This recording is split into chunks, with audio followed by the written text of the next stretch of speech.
Hi everyone, Brooke here with Quirky Scales, and today we are in the gecko room feeding the geckos, but I also wanted to introduce you guys to the 3 new geckos that I got at the end of September that I hadn't shown on the channel previously in my 6 original gecko video. If you have followed the channel, you might have seen a hint at some of them in the shorts. So this first one up, this is Valeris. She is a sarasinorum gecko, or a prehensile tailed gecko. I have always wanted the species, but they're not commonly found at expos I go to.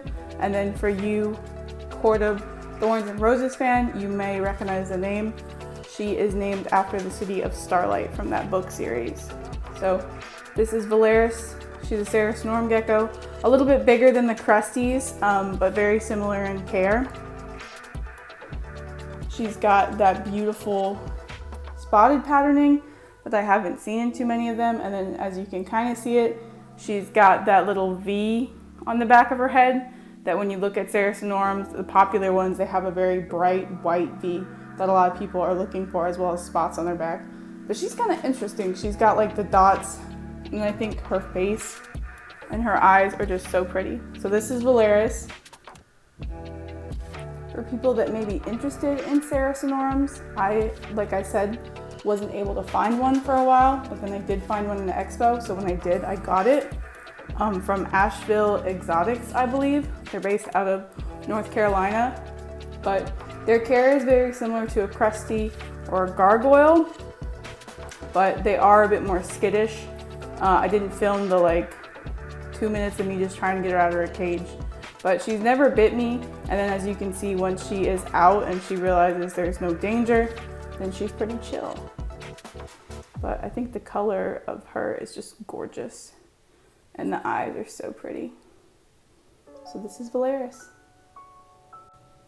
Okay, so from Valeris, my sarasinorum gecko that I have the pleasure of owning, to another crested gecko, if you couldn't tell. This is Huevo, similarly named like Queso is, but he kind of looks like a little egg. As you can see, he is a frog butt. He came like that. He did not lose his tail with me, but you know, I haven't had any frog butts so far. So it's interesting to see kind of how he moves differently without that tail. But it is another crested gecko. He is also red, similar to how Lilith is, which I really like.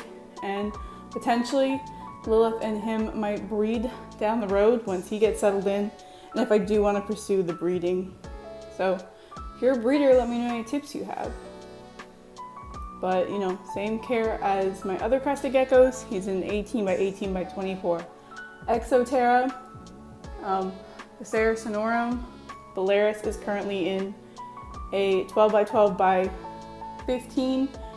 She was small when I got her, and as she's growing bigger, she will probably move up to an 18 by 18 by 24.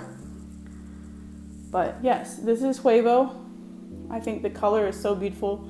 He's got that red, and I just love crested geckos, so I got another one. If any of you are familiar with some of the crested gecko breeders, I wasn't sure what happened with this specific one, Tenny's crested geckos.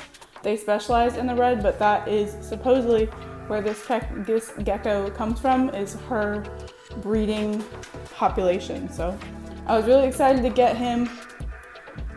He's a little bit flighty, like Queso is. I also haven't had him for that long, only since the end of September, but he is really pretty, and I am calling him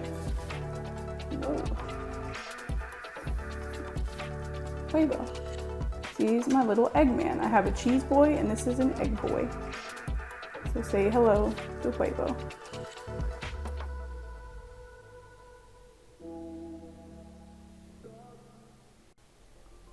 And finally, our last gecko, but not least, this is Rice. So Rice, as you might be able to tell, is very similar to Bean. This is a Eurydactylodes agricolae, whereas Bean is a Eurydactylodes occidentalis. So I love the chameleon gecko a lot, and so when I saw these at an expo, I had to get one of them, and so this is the one I picked out. I think the colors are crazy with the dark banding And this is also the smallest gecko I have ever owned. It was only a month old when I got it, which I didn't realize at the time.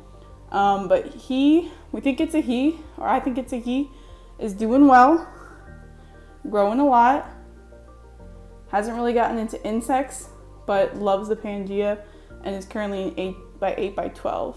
Fun fact with this little guy is he actually escaped on me.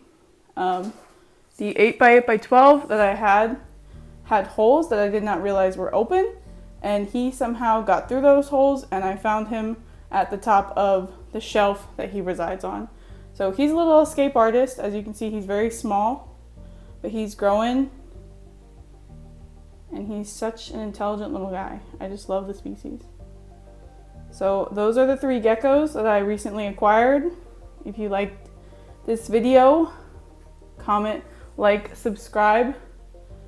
If you have any care requests for any of these species, I haven't owned them that long, but I do really like the species and would love to do a care request. So thank you for watching. This is Quirky Scales, and have a good day. See you in the next one. Bye.